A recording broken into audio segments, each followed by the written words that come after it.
Lung cancer is the leading cause of cancer death, according to the Centers for Disease Control and Prevention. However, there's a new hope for people living with lung cancer.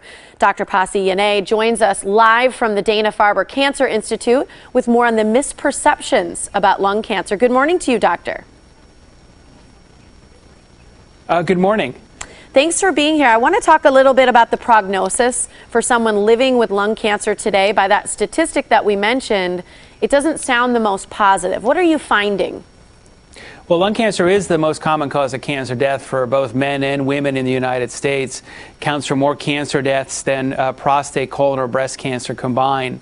However, over the last several years, we've gained a greater appreciation and understanding of lung cancer and recognize that it's really not one disease, but a collection of diseases that is made up of unique subsets of the disease. And when we have therapies against these specific subsets, the therapies can be much better and much better tolerated than chemotherapies. Well, I want to get into some of the specific therapies in just a second, but I want to talk, because there was a lot of doctors speak in there. I want to kind of break it down. What are some of the misconceptions about lung cancer? Is it that it's only caused by smoking, or what are the main misconceptions? Well, I think it is certainly the smoking is one misconception. There certainly are lung cancers that are found in individuals who never smoked and yet develop lung cancer.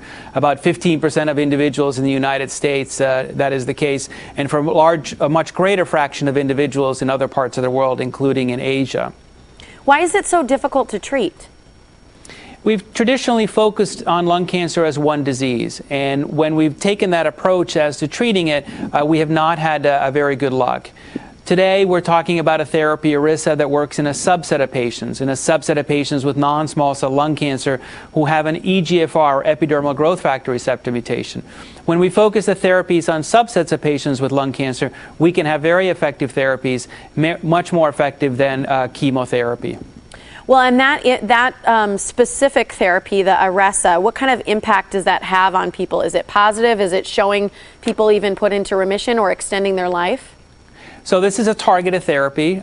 We use it now instead of chemotherapy in patients who have this specific form of lung cancer, the EGFR mutant lung cancer. And in that group of individuals, a greater percentage of patients had their tumor shrink. That duration of benefit lasted for a longer period of time than with chemotherapy, and it's a much better tolerated therapy than chemotherapy. So certainly advances for patients with this type of lung cancer. Is ERISA available in the U.S. right now? Yes, it was recently approved by the FDA, so it is available in the United States. So how does someone go about finding what sort of mutation or gene markers or different things like that they have when it comes to lung cancer? So this is an important piece, and you have to get your cancer tested. So important for patients is to talk to their doctors about getting their cancer tested. As I mentioned, only about 10 or 15% of patients with non-small cell lung cancer will have the EGFR mutation for whom ERISA may be an appropriate therapy. So you need to get your tumor tested to figure out, do you or do you not have this particular form of lung cancer. Are there certain places that would offer ERISA, or that people can talk to a doctor to find out all those different options? Will they always be given?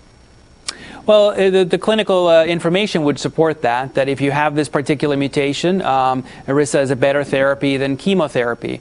But of course, there are instances where testing may not be possible or for whatever reason. But you can't give the medicine. The medicine is only for patients who have the mutation, and again, you need to get tested for it.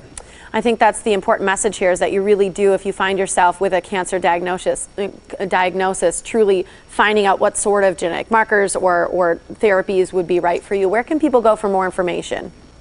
So certainly more information on lung cancer in general, you can go to the National Cancer Institute website. And for more information on ERISA and ERISA treatment, you can go to erisa.com. Thank you so much, Doctor. I hope that our viewers don't find us in this position. Thank you.